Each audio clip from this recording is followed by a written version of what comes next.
Maka di sini Gus Rumel, monggo jika ada bukti sezaman itu untuk kemudian ditampilkan secara terbuka kepada umat, yang kata Kiai Imaduddin dalam kalimat sebelumnya untuk kemaslahatan umat.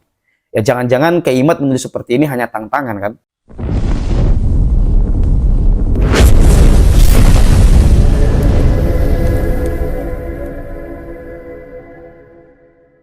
Assalamualaikum warahmatullahi wabarakatuh. Di kanal YouTube terbaru Gusani Uye mengkritik tulisan dari Gus Rumel Abbas di Pamitnya Ngantor.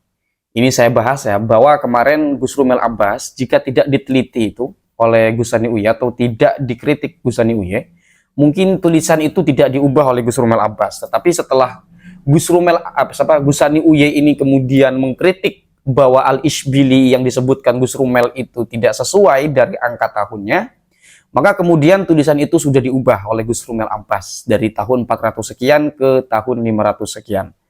Di sini Gusani Uye menyindir jangan ada dusta di antara kita, ya walaupun entah disengaja atau tidak, mungkin itu karena ada kekeliruan, tapi ada yukhalifu anil waqi', di mana ada ketaksesuaian antara yang diberitakan dengan keadaan yang sebetulnya.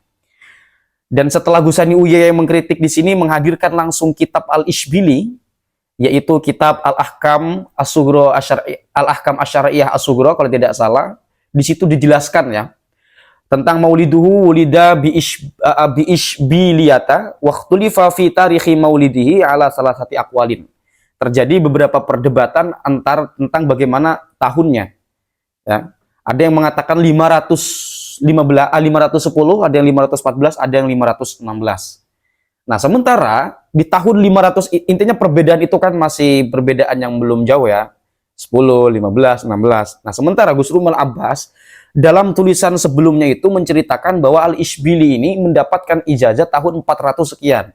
Itu bisa teman-teman simak ya, bahwa Gus Rumel Abbas menuliskan di dalam tulisannya itu, menuliskan bahwasanya Al-Ishbili mendapatkan ijazah di tahun 476 Hijriah. Itu di dalam tulisan Gus Rumel Abbas yang berjudul untuk Kiai Imaduddin itu ya. Dan tulisan ini sebetulnya di Pamitnya Ngantor Gus Rumel Abbas ini tentang untuk Kiai Imaduddin itu sudah ditanggapi oleh Kiai Haji Imaduddin Utsman Al-Bantani sendiri di dalam tulisannya kemarin di RMINU Banten atau di Nahdlatul Ulum kalau tidak salah, antara dua itu atau keduanya ada ya. Dimana dengan Kiai Imaduddin menulis itu diberikan judul manuskrip halu dan isnad palsu. Imad menuliskan itu berdasarkan keyakinannya atas interpretasi terhadap kitab-kitab yang telah beliau telaah. Nah, sebetulnya ini merupakan tantangan ya bagi Gus Rumel Abbas. Sudah dikatakan manuskrip halu dan isnad palsu, mestinya Gus Rumel Abbas untuk kemudian segera mengeluarkan temuan kitab atau bukti sezaman mengenai eksistensi Ubaidillah. Kalau melalui jalur ini kan dari jalur sanad ini ada yang memang kemudian mengaku bahwa Ubaidillah sebagai pamannya Ali kalau tidak salah kemarin itu pembahasannya. Saya agak-agak lupa soal nama ini, tapi alurnya atau mapsnya begitu kalau tidak salah.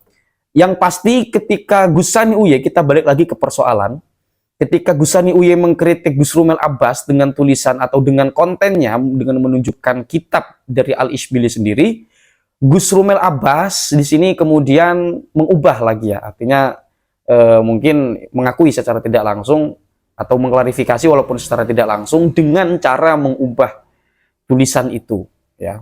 Setelah diubah ya mungkin kemarin ada kesalahan atau apa kan, ya biasa manusia begitu. Dan kemudian coba kita perhatikan di tulisan Gus Rumel Abbas ini yang kemudian ini baru saja diedit oleh beliau sebentar. Oke. Di sini teman-teman bisa lihat sendiri ya di kanalnya Gus Rumel Abbas. Dan di sini sudah berubah sekarang ya. Artinya itu memang sudah diubah dari pada tahun 400 sekian menjadi pada tahun 542 Hijriah. Abdul Haq Al-Ishbili mendapatkan ijazah hadis dari Abdul Aziz yang pada tahun 467 Hijriah. Nah, mendapatkan ijazah dari Abul Qasim An-Nafat dan mengkonfirmasi bahwa Imam Ahmad Al-Muhajir berjuluk Al-Abah, bukan An-Nafat. Jadi begitu ya. Ada perubahan yang dituliskan oleh Gus Rumel antara kemarin dengan hari ini, bahwa Al-Ishbili ini bukan mendapatkan ijazah di tahun 400. Ya masa orang belum lahir kok sudah mendapatkan ijazah terlebih dahulu sebelum dia lahir puluhan tahun atau bahkan ratusan tahun. Di zaman Ajali dia sudah eksis dulu sebelum kelahirannya. Wah, ini kan karomahnya karomah ini kalau memang terjadi ya. Dan ternyata itu bukan karomahnya karomah, karena memang Gus Rumel keliru untuk menuliskan itu. Dan sudah diubah ya, dengan tadi Gusani Uye menunjukkan kitab bahwa Al-Ishbili ini di tahun 500 di tahun 400 sekian itu belum lahir, baru lahir di tahun 500. Ada yang bilang 510, 15 atau 16, dan kemudian tahun 542 mendapatkan ijazah hadis dari Abdul Aziz. Abdul Aziz ini yang pada tahun 467 mendapatkan ijazah dari Abdul Qasim An-Nafal, langsung dari Ahmad bin Isa, yang kemudian mendapati julukan Al-Abah An-Nafat, atau dalam versi Ba'alawi itu Ahmad Al-Muhajir, atau entah di luar versi Ba'alawi Ahmad Al-Muhajir ada atau tidak, saya tidak tahu ya. Nah, mudah-mudahan apa yang disampaikan Gus Rumel ini dapat menunjukkan kitab sezaman tentang eksistensi Ubaidillah. Karena Kiai Imaduddin sudah menantang loh, bahwa apa yang disampaikan Gus Rumel di sini adalah sesuatu yang halu, berdasarkan manuskrip halu dan isnad palsu. Bahkan Kiai Imad mengomentari foto manuskrip yang diupload Gus Rumel dalam tulisan itu sebagai manuskrip yang tidak memiliki kaitan tentang Ba'alawi. Itu kata Kiai Imad. Ini bisa dibuktikan dengan tulisan Kiai Imad kemarin ketika menanggapi Gus Rumel Abbas ya. Coba kita perhatikan di dalam tulisan Kiai Haji Imaduddin Usman Al-Bantani yang ini, manuskrip halu dan isnad palsu. Nah, ini sebetulnya ada intermezzo-intermezzonya ketika Kiai Imad menyindir Gus Rumel, ketika Gus Rumel mengatakan setelah sholat isya saya buka WhatsApp, kata Kiai Imad zikir dulu gitu loh kira-kira ya. Dan ini sebetulnya Kiai Imad juga kesal sih. Kesalnya kenapa? Kesalnya karena Gus Rumel ini terlalu lama mungkin untuk merestorasi temuan sezamannya. Kiai Imad inginnya coba neono kita buktikan gitu. Buktikan secara terbuka kepada umat agar umat tidak bingung. Karena kalau kita berhadapan dengan netizen dan umat masyarakat secara umum itu banyak juga yang belum mengerti tentang bagaimana alur daripada pembahasan soal nasab Ba'alawi ini. Begitu ya. Nah, di sini di akhir-akhir ya, coba perhatikan tulisan Kiai Imad di dalam seharusnya bukti sezaman bagi nasab Ba'alawi dikeluarkan bukan hanya untuk diapresiasi penulis, bukan hanya untuk apresiasi penulis.